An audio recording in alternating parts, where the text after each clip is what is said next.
Hello and welcome to Macros with Mythili, the 18-hour show that takes a hard look at all the major macroeconomic issues and developments in India and overseas. It's now close to 3 years that the Insolvency and Bankruptcy Code IBC was passed by Parliament with a great deal of hope and fanfare. But with each passing day, the code seems to be moving further and further away from the ideal envisaged when it was passed. Bankers vouch for the change in borrower behavior, and the Insolvency and Bankruptcy Board of India, the institution set up to develop the ecosystem to support the IBC, say resolution is much faster now after the IBC. But is a recovery rate of little over 40% good enough? Of the 2,162 cases referred to the corporate insolvency resolution process as of June 2019, resolution plans are in place for only 120, while the process drags on for the rest. As many as 475 cases have been closed through liquidation, and not a single account has been resolved through the original time limit of 270 days, while cases like SR Steel have dragged on for more than 700 days, defeating the main purpose of the IBC, speedy resolution and recycling of capital. So in this edition of Macros with Mythili, we're going to try and take stock of where the IBC is at the moment, where it seems headed, and what can we do to prevent it going the all too familiar route of the Debt Recovery Tribunal set up under the 1993 Act, the Securitisation and Reconstruction of Financial Assets and Enforcement of Security Interests, the SARFAESI Act 2002, and the BIFR, Board for Industrial and Financial Reconstruction Act of the 1980s.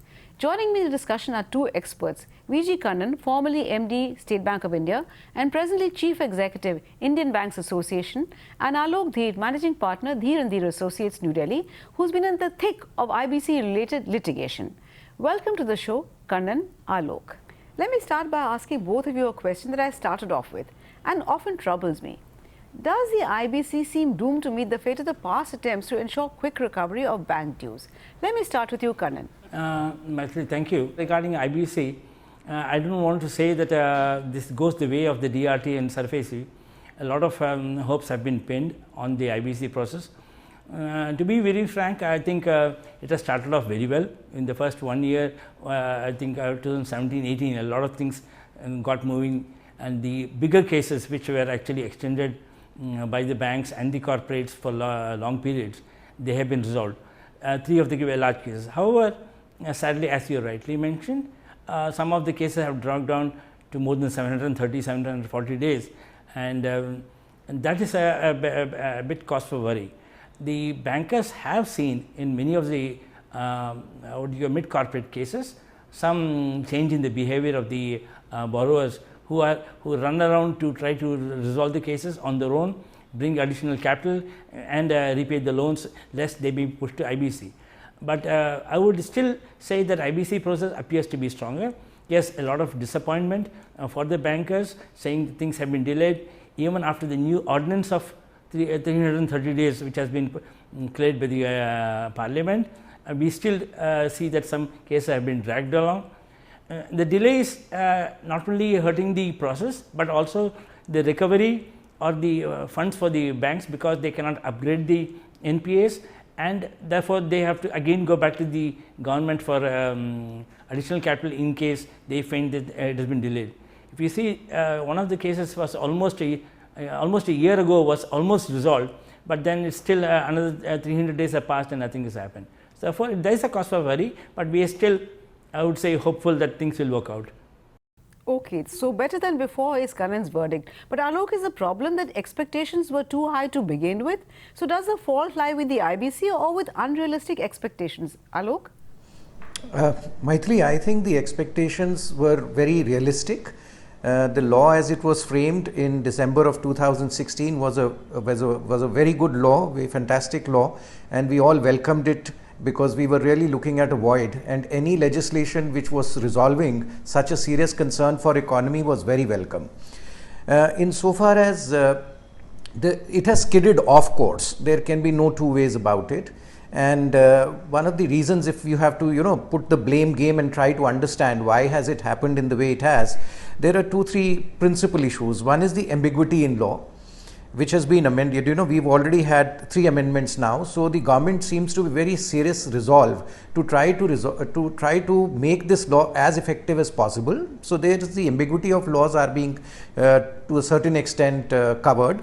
The second is interpretation by the various adjudicating authorities, the appellate authority and the Supreme Court. These interpretations have also taken the IBC in different directions. And third, also another very important blameworthy entity is the vested interests insofar as the IBC is concerned. As we've seen in some of the larger cases, without naming them, the vested interest has itself been instrumental in causing a lot of delays.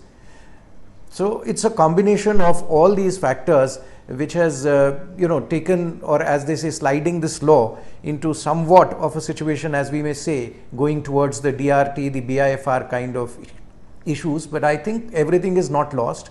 With the government putting in its efforts, the interpretations coming fast and quick, and clarity on the law emerging, and in some sense the vested interest being caged in, we should be able to see more effective implementation of this law in future.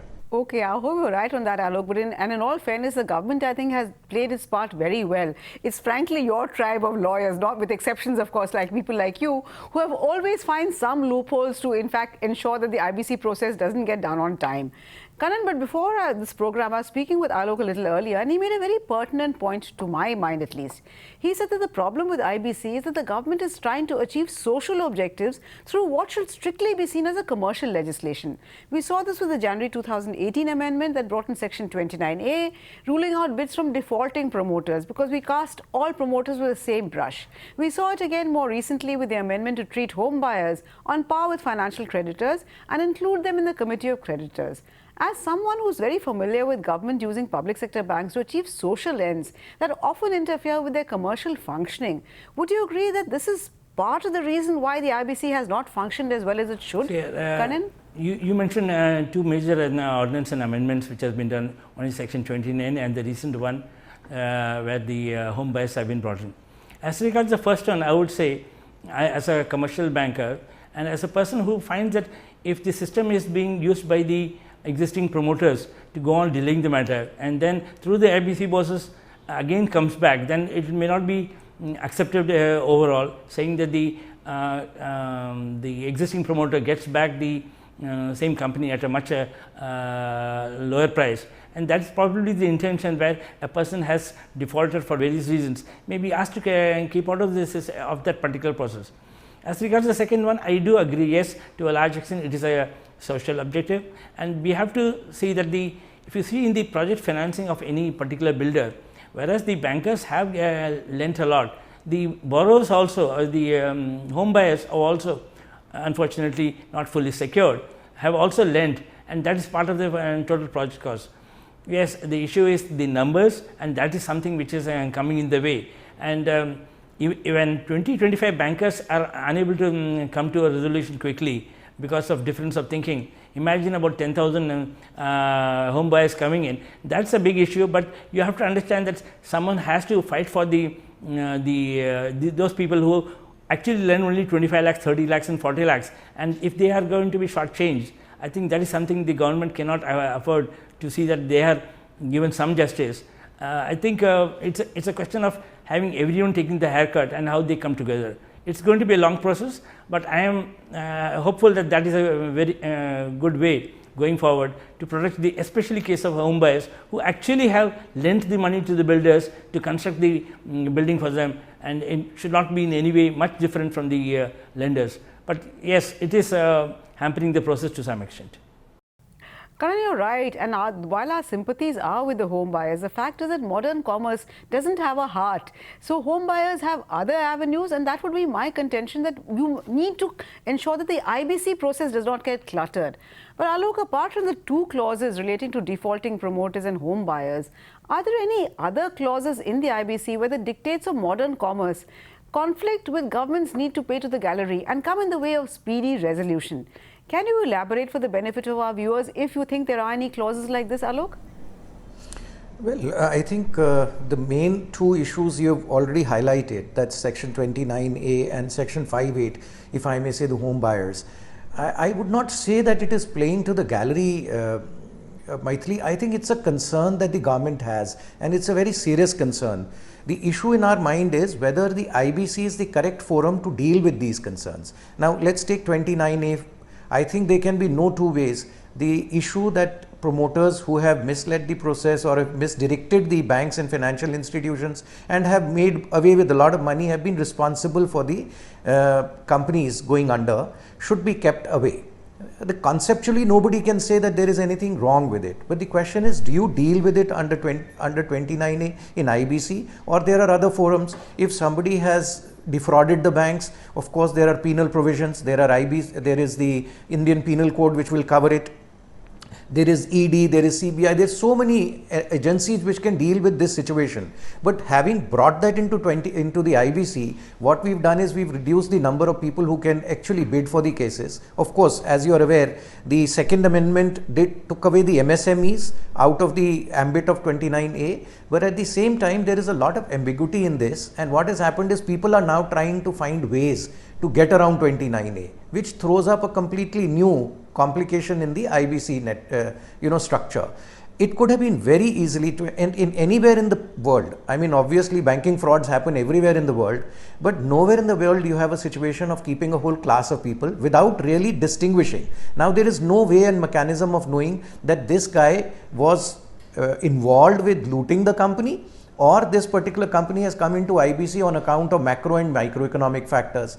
So you have painted everybody with the same brush, which has caused a lot of heartburn in the industry, and I may say against the objective of the government to do ease of business. This has become as a very big restriction. People who are taking risks, because entrepreneurs take risk, if they don't do well, they are painted with a brush that they are criminals of some nature and they have to be kept out of the process. And in fact, nowhere ever we had this mechanism. Insofar as the banks are concerned, they used to have what is called willful defaulters.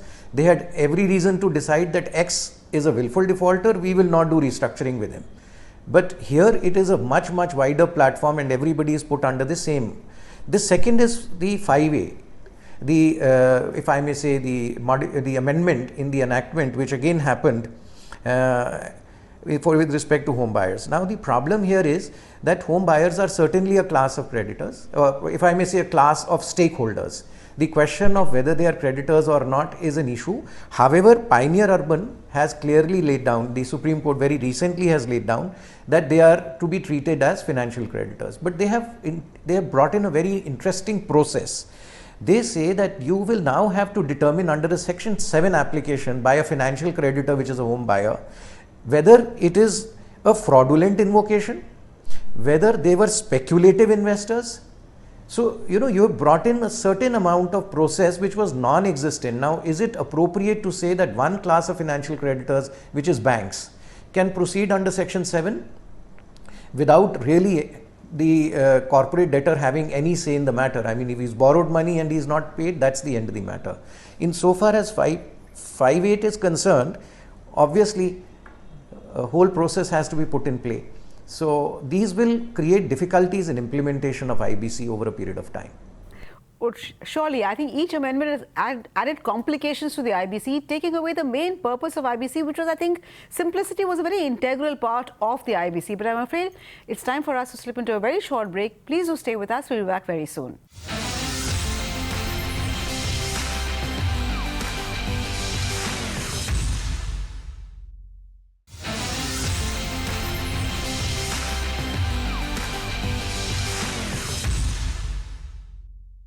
Welcome back. You're watching Macros with Mythili, and I'm in discussion with two experts on where the Insolvency and Bankruptcy Code is headed, given the kind of twists and turns that we've seen in the past 2-3 years.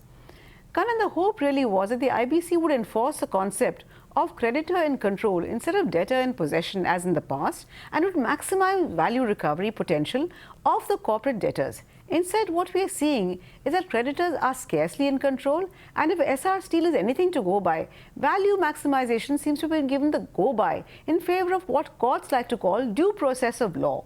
So will IBC leave banks worse off than before, Kannan? No, as regards the creditors in control, I think this is very much established. Yes, in the case of this particular company which you are saying, the process has gone beyond a particular period. In fact, if you see the creditors had exercised their approval and given the approval for the resolution plan almost a year back, and therefore to that extent they are already given. However, the process does state that the NCLT and the NCLAT have to give their stamp of approval, and that is where the process got delayed, and I think now it's gone to the Supreme Court. So that this is all a process of finding a proper code which actually will be suitable to us. I would say IBC as a process has started very well. Yes, it is a what you call process still in the making, and in other countries I am told it has taken 5 to 6 years or 7 years before a proper streamlined process has been made, and you have all the jurisprudence which has ensured that subsequently the resolutions or the recovery is done on time. I think this is all a part of our experience where we need to go through this process. But one thing which I am a bit concerned was in the early stages, where a lot of interested and uninterested people have been going on delaying the process because they just simply appeal. Except for the cost of the appeal and maybe the lawyer's fees, there is no deterrent where he is going to lose some money in the event his appeal fails. We all know a few cases where the appeals were absolutely frivolous, but then it had delayed the process by months together.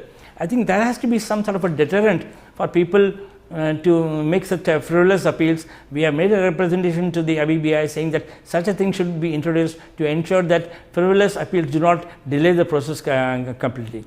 I am still hopeful that the IBC process, after we go through these pangs, all these issues will get resolved maybe in a year time, and then we should be having a much smoother process.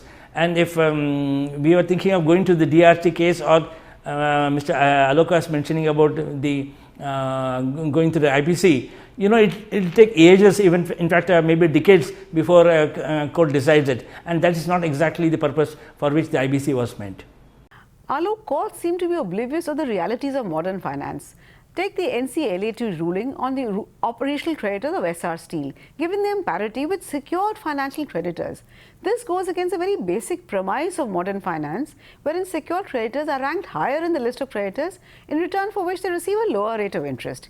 While government was swift to correct this anomaly, even though there are cases in fact where government departments are operational creditors, but the fact is the matter is back in court, with the Supreme Court agreeing to hear the operational creditors of Essar Steel.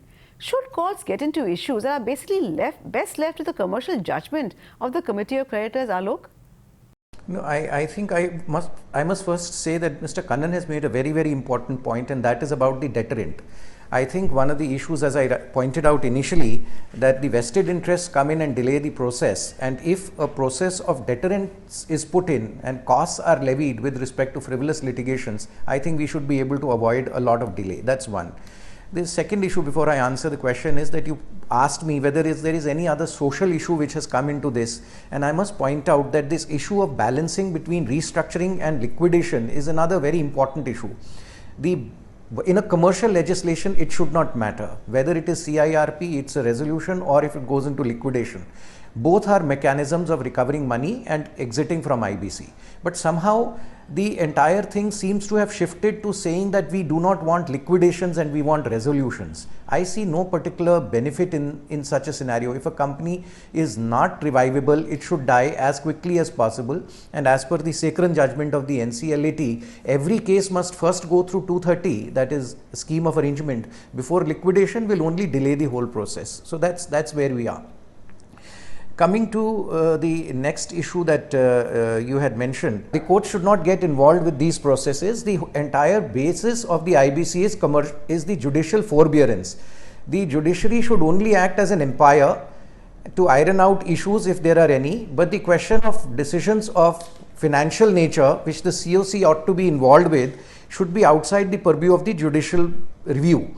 And in fact, the latest amendment which has come into play, the 6th August 19 amendment, the role of the COC has been again brought back into focus, and the distribution of the proceeds amongst the stakeholders, the right of that has been very firmly given back to the COC.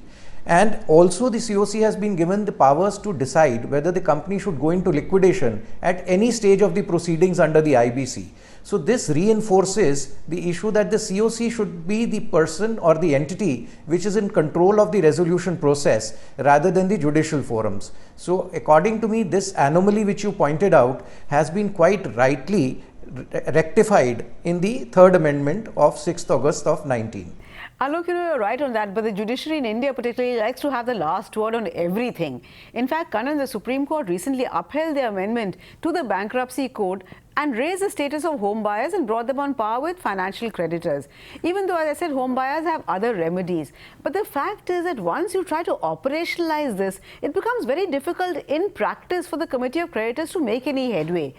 Are you aware of any cases where, following this kind of ruling and following the kind of amendment that we brought in the law, COC has actually made traction with the home buyers on board? Kannan? No, in fact, there's only one particular case which is dragging on for long, and that's taken a long time. And both the bankers and the home buyers are at loggerheads as to how the project gets completed. So that is an issue which will always happen whenever the project is short funded or there has been diversion by the existing builder, and therefore we need to protect the interests of the bankers as also the home buyers. It cannot be a one-sided process where only the home buyers get everything and the bankers who also put in almost 30% of the project as financing gets away.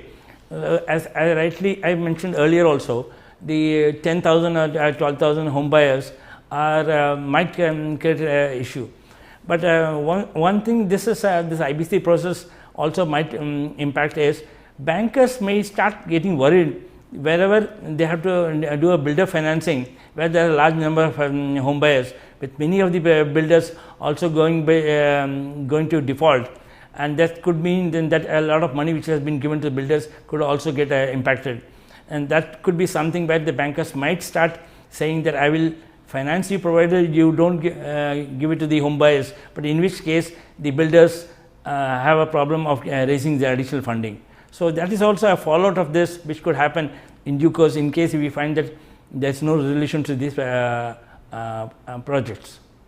Oh, absolutely. I think there's a very real danger of banks holding back loans to the real estate developers, and since this is a sector which gives large amount of employment, I think the entire economy will suffer the consequences. Because Alok, if the government is guilty of mixing up objectives, as you said, our courts are in fact guilty of far worse. Most of our judges seem stuck in the mindset of the 60s and 70s, so cases drag on endlessly. And as R. Jagannathan, editorial director of Swarajya magazine, has argued in a recent article, it is time courts are made cognizant of the time value of money. Judgments must be delivered in what he calls commercial time, not judicial time.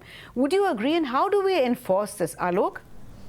I absolutely agree with you. I think we should have, the intent was to have tribunals which are specialized tribunals which are dealing with only insolvency cases. But unfortunately, we have brought in the judicial members from the process of the civil courts, the writ courts, etc. All of them, as you very rightly pointed out, come with the mindset of how they have done the process of judicial review or in the courts in the past, and that same process has come to play under IBC. We needed to be very crisp about it, and commercial time was very, very important. The timeline which was put in the IBC was in the minds of the legislature what was commercial time.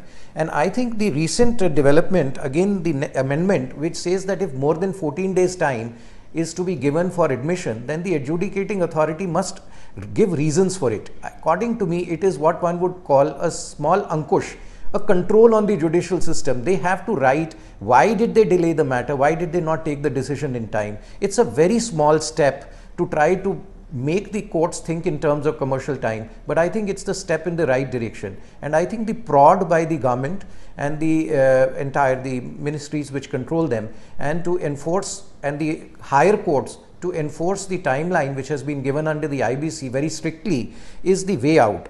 Unfortunately, as you are aware, immediately at the point of time when the IBC started, there is the Supreme Court judgment in the case of Surendra Trading versus Jugilal Kamlapath, which actually said 14 days is discretionary, 270 days is mandatory. So they made certain changes, and the obligations which were on the court were made discretionary, whereas the obligations for the process were made mandatory in nature. That has what has delayed and taken away the concept of the commercial time versus the time value of money. So according to me, adherence to the timeline and the insistence of the higher courts and judiciary to ensure that the adjudicating authorities and the appellate tribunal adhere to the timeline will make this effective. Of course, as I said, the nudge in the direction has been rightly given by way of the amendment of 6th of August 2019, where the adjudicating authority has to write down why there is a delay. Okay. Karan, how hopeful are you that the new time limit of 330 days will be adhered to? And would you agree that given the kind of twists and turns in the IBC, that actually the biggest change has been in the change in the mindset of the borrower and the shift in the equation between borrower and lender, rather than the entire process of resolution through IBC? Karan? I see, even 270 days I was quite hopeful that there will be some headway. And we did see the initial cases getting done, not necessarily in 270 days, but within a reasonable time, because as you said, it was a process which is in the making, and therefore various jurisprudence and decisions were taken. One particular point, I say 330 days is just another 60 more days, saying that 270 days for the resolution process and 60 days for the judiciary. It almost gives some sort of a cap as to when the resolution should actually be done. One point which you and Mr. Alok also mentioned is the time value of money. Who better than to tell about the time value of money as a banker? I think even in the case of SR, had the same money, whatever be the case, had been received 1 year earlier, they would have actually written back the NPAs to that extent. The provisions would have been written back. They would have had a profit of around 2,000 crores on the deployment of the money which they have got. Therefore, it is a totally losing situation where there has been delayed. Therefore, time value of money is something which has to be factored in every resolution. And think beyond 270 days, this has to be factored in, and the commercial decision has to be acknowledged, and the commercial the NCLT has to behave like a commercial court, look at the time value and the urgency with which a particular resolution process should take place. So, 330 days I think is a sort of agreeing that there is some more delay necessary, and therefore 60 days is given. But I am not too sure whether it will be adhered to, but at least it is now giving a cap as to the total process. Let us hope it can work out in due course. Well, Karan and Alok, I do hope the judges and the courts are listening very carefully to the words, because the fact is, even though the IBC is a work in progress or in process, whichever way you want to call it, the fact is that the learning curve has proved pretty steep and pretty expensive. And if the IBC is to deliver, we really need to do something about this. And here the culprit really is, I think, the courts and the judges. But thank you very much, Karan and Alok, for joining me in the discussion. Thank you also for watching. Remember, we'll be back next week with yet another edition of Macros with Mythili. Till then, it's thank you and goodbye from all of us at ET Now.